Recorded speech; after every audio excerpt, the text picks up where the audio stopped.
Hello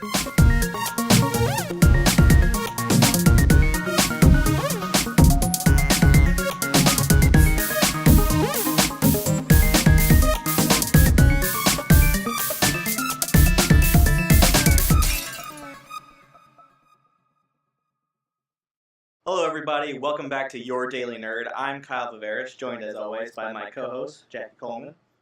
And this is the first ever episode of Required Gaming. Like I said in the previous video for our introduction for this series, the first game that we're going to be talking about is Doki Doki Literature Club. If you don't know, if you didn't watch the previous video about what exactly goes on with Required Gaming, each month I'm going to assign a different game that you're going to play over the course of the next month. And we're going to come together and have a big spoiler-filled conversation about the game.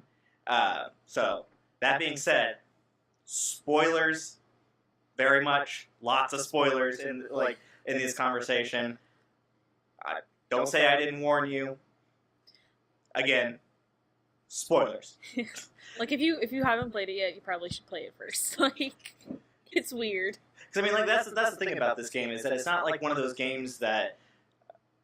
Like, the story is really what goes on with this game. It's not just, like, the gameplay. I mean, if you have it and you just decide that, fuck it, you're going to watch the... I do that all the time. I'm going to watch the spoiler, filled conversation about it. Doki Doki Literature Club is basically a visual novel dating sim, basically. More or less. More or less. So it's or that's called. What it kind of goes for. So gameplay isn't necessarily something that's like a huge factor in it. Like, there's pretty much not a lot of like actual like gaming in it. You just click in the space bar, and not even like a whole lot of like clicking of different choices. It's kind of just like clicking to read more dialogue. Yeah, or clicking options to write better poems for different people. That's true. So, Jackie, overall, what did you think of the game? It was cute until it got weird. Yeah. And then it was intense from then on out. Like... Yeah, like that... Intense themes. That halfway mark where Sayori, like, hangs herself in a room, like, it freaked me... It was bad. It freaked me the fuck out. I did not... No, what freaked me out was the second death that I experienced. Which was Yuri's death. Yeah, where she pulled out the knife and stabbed herself. She just stabs herself like multiple times, and I was like, "What? Please stop!" I can't. Like, I could not. I think the weird thing about that was like everything else kind of had been up until that point. It was just like still images, but that was like the only time in the entire game where it's like an actual animation where it's like. Pulls out knife, stabs herself. Yeah, that was like the first like physical animation, but then like they had the eye thing the whole time. Yeah.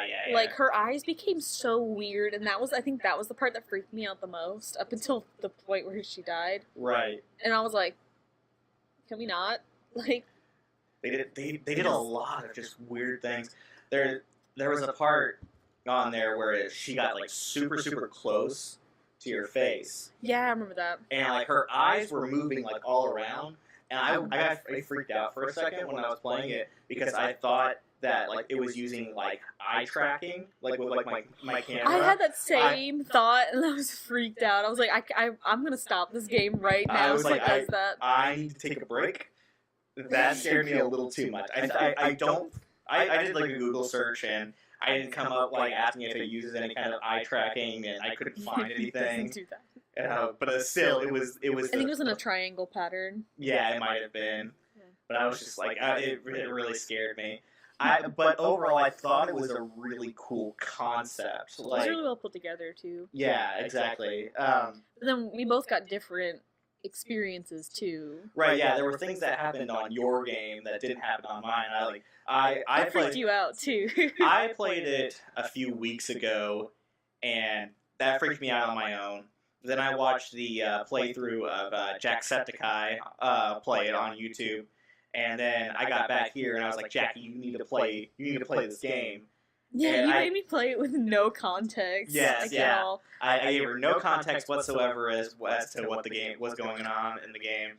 And I kept on every now and then just kind of like poking my head over and be like, okay, what part are you at?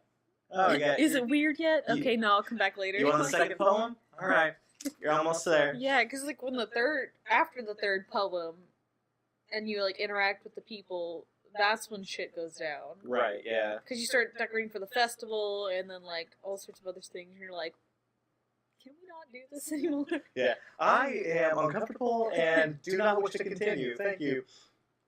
But I think I did stop after that happened. Mhm. After the first death happened. You need like a break. I was like, yeah, I can't do this. Yeah. I also thought it was very, very neat, the different things that the game does, like with messing with its own game files. Like, yeah, like deleting itself. Yeah, like deleting characters and not just not just deleting characters, but adding new files in there, like adding picture files, adding text files, like that you read and like, this is making me very uncomfortable, and I feel like my computer is not secure. Yeah, because like you first it just started deleting people, and then when she brought back the characters, Mm-hmm. it brought the files back too. Yeah, I was like, this is really strange. Like, it's definitely one of those experiences that like you would never actually get on like primarily I play games on console, but that is definitely a game that you would never be able to play on a console simply due to like because it's the downloading. Yeah, because of how the gameplay mechanics work of adding and removing files from like the game directory. Mm-hmm. Even referenced Steam at some point. Yeah, like yeah. after everything happened. Yeah, you're playing everything on Steam, and it's real easy to get to the game directory and go to that character file. Here's how you do it. Wink, wink. Yeah. This isn't the way you're gonna kill me later. No, not at all. No, not at all. But so overall, you liked it though. So. Because I like cutesy things. Because I like watching like shows that are that cutesy. Well, Right. other than the weird stuff, like what's that one show called? Host Club. High School Host Club. Yeah. It's like the same kind of cutesy with like the music and stuff. That music got real repetitive by the end of it, though. Well, I liked it. I bopping. I liked it. I liked that it tied it back in at the very end when like the credits were rolling and like the song that she sings. Oh yeah, that was cute. And like that was the song that she had been practicing all that time. Like when she was saying like, "Oh, sorry I'm late. I was practicing piano. Just lost track of time." That was the song that she was practicing. It's weird. Well, that freaked me out though because like after everything was all said and done, she had been crazy the entire time. Yeah. And then she's like, "Hello," and you just hear her voice. Yeah. Like, and you're like, "Excuse me." Excuse me. Wait. And she's just like, "I wrote this song for you. I hope you like it." And it just starts playing. I really liked the song though. I did too. It was like she almost redeemed herself. Yeah. Almost. I mean, Sayori almost went crazy there at the end, like when she became president. Because there's something about being president that makes you self-aware. Right. Which is weird. Yeah. But, yeah, I want to know what's behind that point. Right. Like, yeah, I think overall it was a surprising game, and not just because of like the content behind it, like going from just like a kind of like a dating simulator into like because I didn't expect that either. Like the horror stuff, like it was good from the standpoint of like the messing with the game files. It was a neat story and a neat concept, and the fact that it was just kind of like a free, basically hidden gem on Steam, like. Because I want to play it again though. Yeah. And pick different characters. Right, because you and I both did this kind of like the same thing of like choosing Yuri for most of the game. I never did go back and play through and like do like pick Sayori or Natsuki on like any of it. I want to pick her. Natsuki, yeah. I'm interested to see like what, because obviously it seems like the way that it kind of ended up working is that to make the other girls seem less appealing to you as the dating character, she kind of programs them to have all these different what's the best way to describe it? Like a mental health disorders. Yeah, because the first one was depression. Yeah, Sayori had depression. If you do Yuri, she has an obsession. Yeah. Yuri was obsessed with cutting herself. Mm-hmm. I'm not sure, but I think, like I said, I need to go back and play through again. But I think Natsuki might have had something to do with like eating. Probably just because she did the cupcakes. She had lots of stuff that happened to do with food. So I'm not sure. I don't know. I don't. I'll have to go back and play through and see what it is, what each of them is. I wanted to ask you though, because I've been kind of thinking about it a lot since I played and since I watched Jacksepticeye play it, and kind of seen like what the conversation is about the game. Do you think the game was kind of spoiled in a way by the fact that the game had so many like content warnings at the beginning of the game? Like when you first loaded it up, it's like, hey, this game is not for people who are easily disturbed. This is not for children. I actually liked that.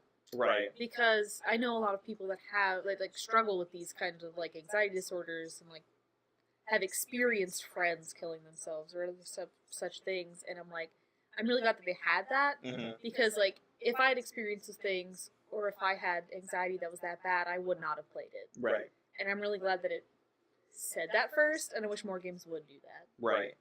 Yeah, I wish more games would do it too.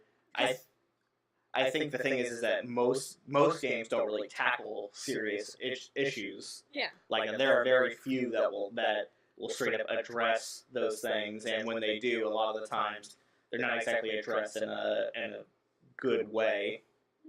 I think this was fine. Yeah.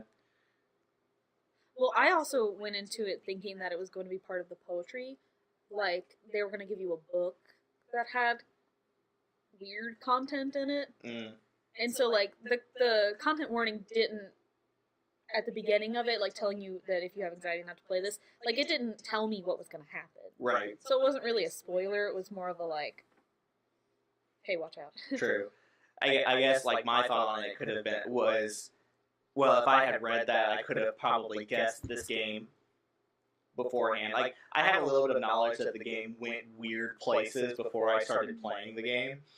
But, I guess my worry or concern is not necessarily the best phrasing for it, was that somebody who was going in fresh with it could have seen that and been like, okay, this is supposed to be a dating simulator, why would there be disturbing content? Because it's new. Yeah, true. And different. But, I don't know, you told me it was weird, and that was really the only context I had. Right. And I was expecting it, almost. Mm-hmm. Like something was going to happen, which kind of amped up the whole situation in general. Right. So it made it a little bit more kind of creepy, which kind of helped a little bit. Yeah. Because you were expecting it and waiting for it, and you're like, is this next thing? And then it goes black, and then goes to the next thing. You're like, okay, we're good. Everything's fine. It's still not weird yet. God, that, the moment where it shows Sayori, like, hanging from her ceiling, like, I jumped so hard. It hit me with that jump scare, like...